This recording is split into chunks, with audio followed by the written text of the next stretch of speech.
Hey y'all, welcome back to another video. We have the egg mobile in action. It's full of hens and went up to Virginia to pick them up yesterday. So they're settling in, and I'm going to show you around some of the final touches of the egg mobile and talk about introducing 300 laying hens onto our farm.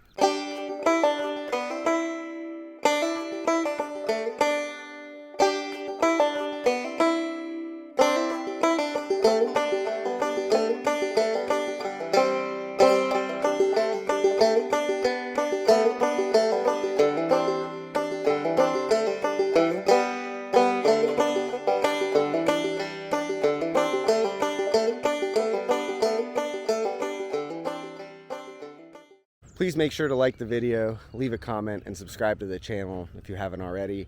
It really helps with visibility and getting this information to more folks who can hopefully receive some benefit from it. So we've got the eggmobile parked out at the top of Northfield in between the first and second tree lanes. Got it surrounded with electronetting. Yesterday we were able to just back the trailer up straight to the door and introduce the birds into the coop in the afternoon when we got back. So they're in there settling in, but first just showing some final touches. We have the nest boxes fully set up, and this is a PVC free choice oyster feeder. So the idea is I'll fill it with oyster shells, and they'll have this little access point down here to eat it as they please. When given access, layers will eat oyster shell fragments on a free choice basis, and that's a supplement to make sure that their eggshells are calcified enough and we reduce the risk of cracking and improve the egg quality that way. On this side of the eggmobile, as I was saying in the previous video, we left the top without panel to allow a convection current to move from the low side to the high side and have warm air escape. And then we framed up and installed these two solar powered and battery powered doors for the chickens for ingress and egress. Very simple solutions. Just have this little home-built ramp that will be picked up and moved with the eggmobile whenever we move them from paddock to paddock.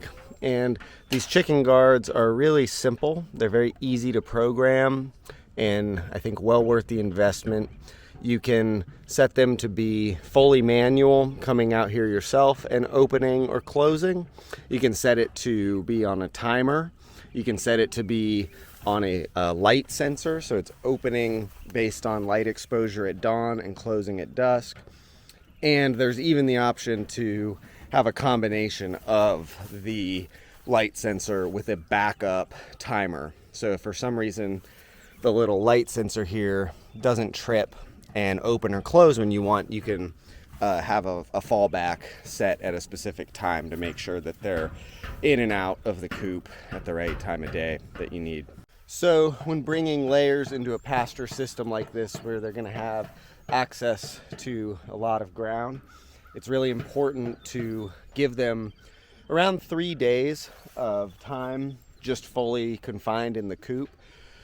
It helps train them to essentially home them to this eggmobile and let them know that this is where the roosts are. It's a safe location for them. Gets them acquainted to the structure that they're going to be sleeping and laying eggs in before you let them roam on the pasture. So we brought them on Friday, the 27th of February is when they arrived. So they'll be in here all weekend, and on Monday around midday, I'll open up the automatic doors and let them start roaming, making sure to monitor that day, kind of how they're interacting with the fence, how far they're venturing, as well as early on making sure at night that they're consistently making their way back in. It's not uncommon for laying hens, especially early on, to try to find shelter at night underneath the coop if you're not paying attention. So that's the process, getting them in there 3 days, and then being very active in monitoring that first week and how they're coming back into the coop at night. So here's the scene in the eggmobile. A lot of them immediately took to the roosts, which was good to see. And we've got gravity feeders and automatic waterer set up in here so they have access to food and water during this 72-hour period. And they're really just kind of hunkering down, settling in, not a lot of activity. Last night, and not uncommon on the first few nights, I came in here and I'd say about half to 2/3 were up on the roosts, and then the ones that are still figuring it out were on the ground. And what you'll see very often is they'll have a tendency to cluster with each other. So it's important in those first few nights to come out after dusk, and if they are clustering, to make sure that you break them up a little bit and spread them out, because it's such a new environment for them. Big day, being moved from where they were to now here at the farm, and the clustering is often a stress response to new stimulus, and if it's too severe, they will smother. So it's important to come and check and to make sure that they're spread out enough that you're not going to come to smothered chickens the next morning. Another new addition from the last video are these perch poppers, and there's one on each nest box, and it's a very simple little mechanism that essentially this ring here, this circle, is a magnet that when you lift the perch to close it at the end of the day or end of second collection, it holds it magnetically. It's got this little magnetic metal bracket here, so it holds it up in place, and then there's a little button on the inside you can use to set it to a timer to get it to pop open in the night. And so the idea is you close it up manually, and then at the end of the day they all end up roosting in here on the roosts instead of finding their night location in the nest box, pooping in there, making eggs dirty.